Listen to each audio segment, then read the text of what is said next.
Hello, beautiful friends and book lovers. I hope that you are all doing well.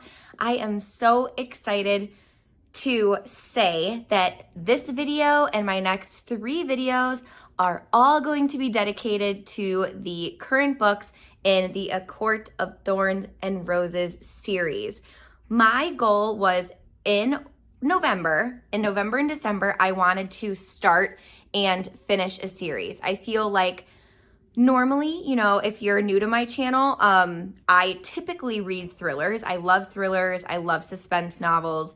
And it's been a little bit since, I've picked up a young adult novel, let alone have reviewed one on my channel. So when I first started my channel, before I took the very long hiatus during my college years, I actually was in high school when I started this channel, and typically I only reviewed young adult novels then. But obviously, I'm in my mid-20s now and I don't really read young adult anymore. But I really just wanted to, I don't know, I missed the world building, and I feel like with thrillers, it's typically, like they're domestic thrillers, or, I'm into psychological thrillers too, but sometimes it gets to be, like the same old thing time and time again. So I needed something new. I wanted new world building. I wanted magic. I wanted fun characters. I wanted a vast amount of characters, and I'm so happy to say that I definitely got this while starting this series. So like I said, it's been a long time since I've reviewed books in a series before. So I'm basically just going to walk you through all of my thoughts on the book and progression in which the chapters are set up. So when I was reading this book, and I'm about halfway through A Court of Wings and Ruin right now, which is the 3rd book in the series. It's also freaking huge. It's like 700 pages, which was so daunting. It's so much larger than this and A Court of Mist and Fury, which I don't know why, but like when it came in the mail, I was like, holy smokes, this is a big book. So it's taking me a little bit to get through. But every time I read a chapter in all 3 books so far, I always type notes on that chapter on my phone. And that's basically like how I'm going to review it. So you'll see, it'll make sense once I get started. But if you're new to my channel, I do have a book Instagram. It's super simple. It's just at Heather's Book Review. And this is where, I get all of the recommendations for books that I like to read. And I love to see what you guys are reading as well.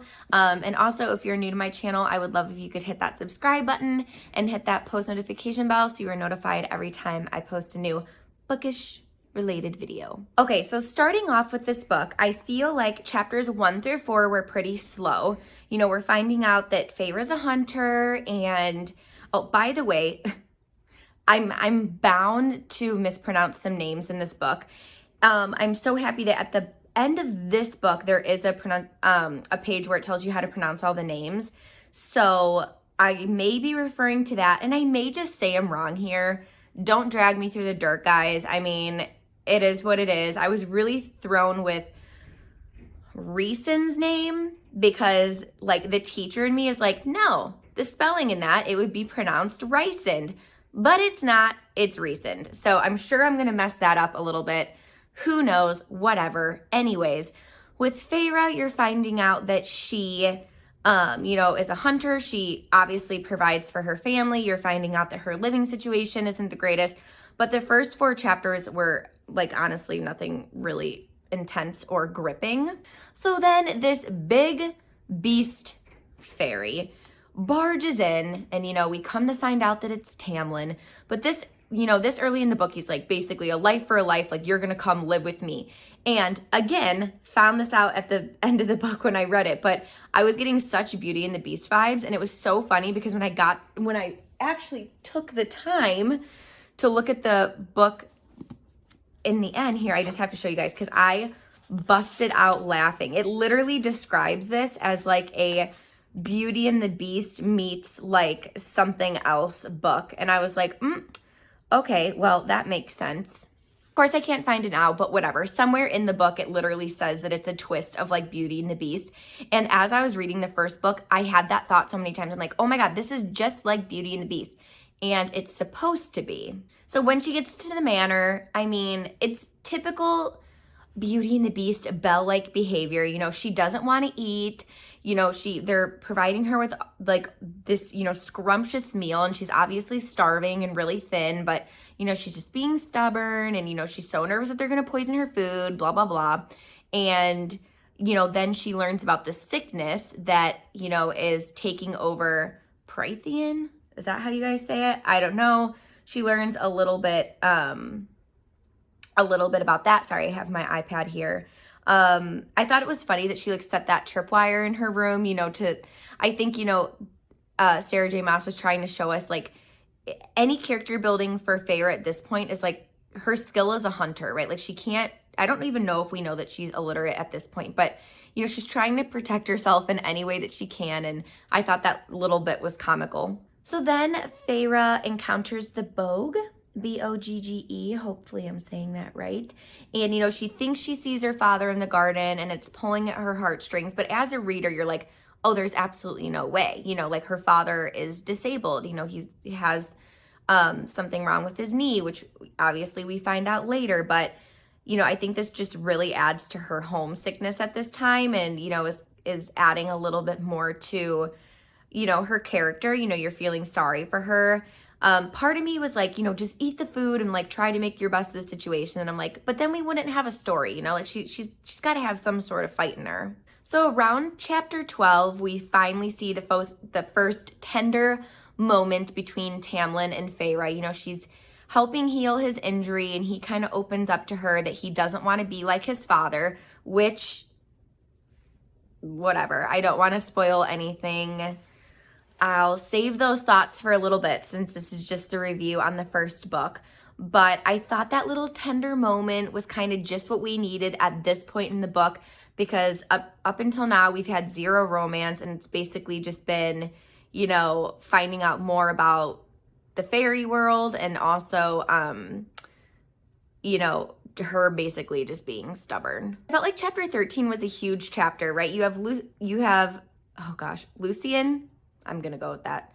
Lucian, who's trying to tell Feyre how to trap this Suriel or whatever. And I was like, why would he do this? Like, doesn't his loyalty lie with Tamlin? Like, why is he even helping her?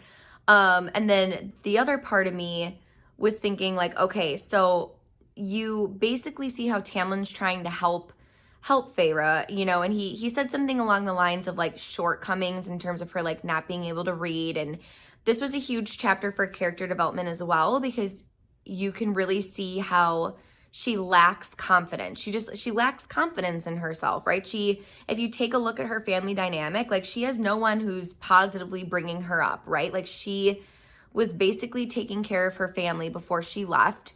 And, you know, I don't think she's done a whole lot of care for herself. Tamlin ends up saving her, you know, when everything goes wrong with the Suriel. And part of me was like, did Lucian do this on purpose? Like, did he set her up because he wanted her to die?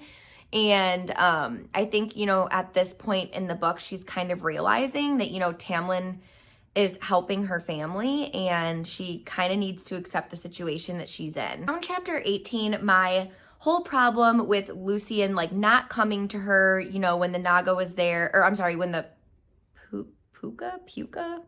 I know that one's in the book, but I'm too lazy to check right now. You know, the three creatures that came to her with the Suriel and all of that stuff. He basically apologizes for not coming to her when he did hear her screams, and thank goodness Tamlin was there to, you know, help rescue her. But we also find out a little bit more about Lucian's past with how his ex-girlfriend, I believe she was executed, right? Like in front of his brothers, and it was this whole mess.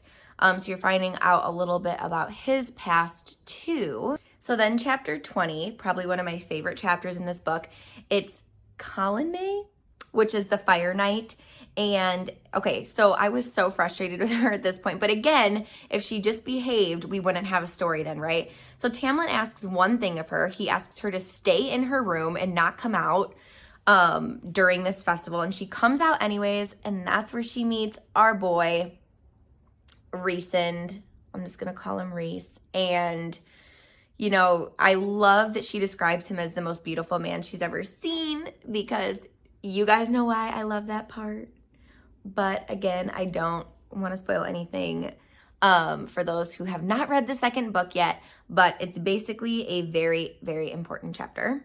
So then Tam opens up and, tells her that like he had to find someone to, mate with during that festival and he couldn't find her. And then you kind of get to see like him being vulnerable and basically telling her that he wanted to find her. And, it's obvious that he likes her. And now she's showing her skills of art and she is even showing him some of her paintings. So she's also being vulnerable during this time as well.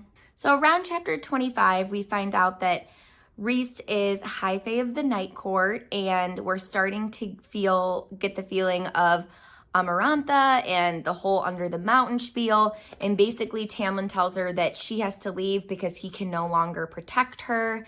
And, he says, I love you before she leaves to go back home to her family. And unfortunately, she does not say it back.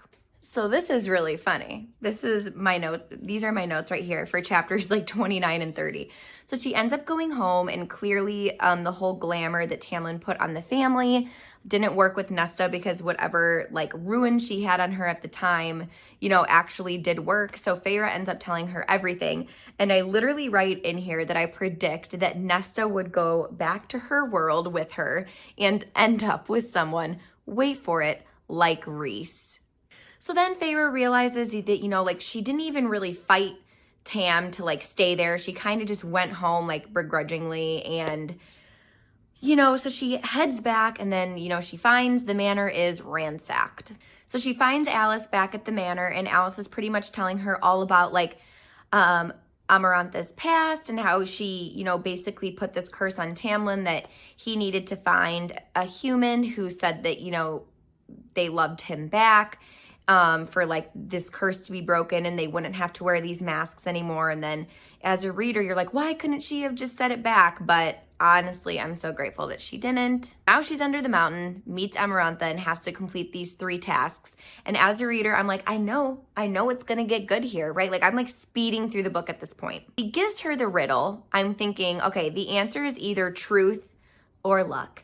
It ends up being love, as we all know, but yeah. I don't know. I wanted to know what you guys thought the answer to the riddle was, or if you were able to figure it out, because I wasn't. These were my thoughts for chapter 37. I'm just going to read them to you.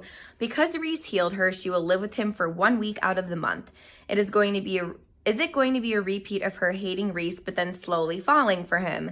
I can think of quite a bit of YA series that follow this trend. I don't know what series. Oh, yes, I sure do. I don't want to spoil for you guys. I just thought of 2, like, as I was saying that. One of them is one of my absolute favorite young adult series. But I feel like this is a similar trend to typically what we see. But if we're being honest, I feel like our protagonist never really ends up with who she's supposed to, who she starts off loving in the beginning of the series, right? Like it's never that first person. It takes character growth. Typically, we want to see our main character change because they don't start off being this super strong character in the beginning. So, I mean, I'm not mad at it. I'm just stating. Rhys is, kind of taking care of her a little bit under the mountain, but like she still hates him, and, he makes her, put the paint on and like dance for him and all this stuff, but she just doesn't know his motives yet. I forgot to mention that when she agreed to go with him for a week, she got that tattoo on her, and it's the eye, and she feels like there's almost like this bond with that eye now, because when Rhys spared the fairy that he had to execute, but he ended up making it like not a painful death, she felt like she could feel his sadness then. So, you're kind of thinking like, what kind of bond do they have? And now, I'm just not spoiling it, but yeah, you see it on my face. So Tam breaks away for a little bit so he can make out with Feyre, in this like closet of some sort. And it's like, okay, you haven't seen her at all. You've acted like she means nothing to you when you're down here under this mountain, right? You've just been sitting next to Amarantha like you're her pet. And, Rhys has been the one helping her out. And it's like the stolen moment he gets, he just wants to use it to like ravish her body. And it's like, I don't know. I was so displeased with him as a character for the whole part of him, like under the mountain, I was just like, wow, like I'm really seeing Tam's true colors here. And if it wasn't for Reese, she would be in, you know, a huge mess. So, you know, there's that final battle where like she ends up dying, and then all of the 7 High Lords put, you know, I think they were like teardrops or raindrops, some kind of drop for her, and you know, she basically is reborn. Story ends. I mean, she has that quick conversation with Reese on the balcony before he leaves, and I just have to say, you guys, I'm giving this book a 5 out of 5. I sped through this book. I had a wonderful time reading this book. I can't wait to review A Court of Mist and Fury as well. But it was just everything that I was looking for. You know, I was looking for new characters. I was looking for world building. I wanted stuff with magic. I wanted, you know, the history of the world building to be explained. And I felt like this series definitely has that. It's also really refreshing to take a step away from my thrillers and read some books with characters that I really like. I mean, I like Feyre. I think she's a great protagonist, and you know, there are some things about her that annoy me that I'll get into probably in the next video of this, in this little series review here, but you know, I can't stand Tamlin. I think that, you know, he meant well, but he just hasn't quite figured himself out yet. I think Lucien's an amazing character, and I really do love him as well. I think he's a nice added bit, and we really needed, you know, we needed him when we were reading about her time in the Spring Court. The like battle scenes when she was under the mountain were really cool, and you know, this is a series that has fantastic world building and great imagery. You know, I was able to imagine everything like I was watching a movie. I actually wanted to know you guys' thoughts on this. I've always struggled with this, being able to think of actors and actresses that would match well for these characters. And then I was telling my husband that I feel like I hate when they make movies, when they try to make a book to movie adaptation and the CGI is just terrible, right? Like when they try to do the City of Bones movie and it was like god awful and everybody hated it. You know, just stuff like that, like if you don't get it right and the movie doesn't have like an outstanding budget to even work with, it's just not going to be done well. And I was telling my husband, I'm like, I actually feel like this would make like a decent anime. If you're not into anime, then whatever, that's fine. I'm not a huge anime fan myself, but I've seen a few where I'm like, I feel like anime is something where you can take worlds like these and not go wrong with it, because it's basically like anything goes in the anime genre, right? And I feel like you couldn't go wrong with, you know, like the Shadow Singers and, you know, the Wings and just everything that I feel like a live action movie would get wrong. I feel like this would actually do really well if it was an anime. So I want to know your thoughts about that. I wish that this would become some sort of visual production that we could watch, because I've been really enjoying my time reading it. And, you know, I don't know, I feel it doesn't feel like a job. You know, none of these books are like, oh, I'm forcing myself to get through this. Like, I'm genuinely enjoying my time reading it, and that's exactly what I was hoping for. So please let me know your thoughts on this first book in the series. Did you like it? What are your thoughts? Let me know. Chat in the comments below, and I cannot wait to respond to you. Thank you so much for watching, and I'll see you in my next video, which of course will be on A Court of Mist and Fury. Bye, guys.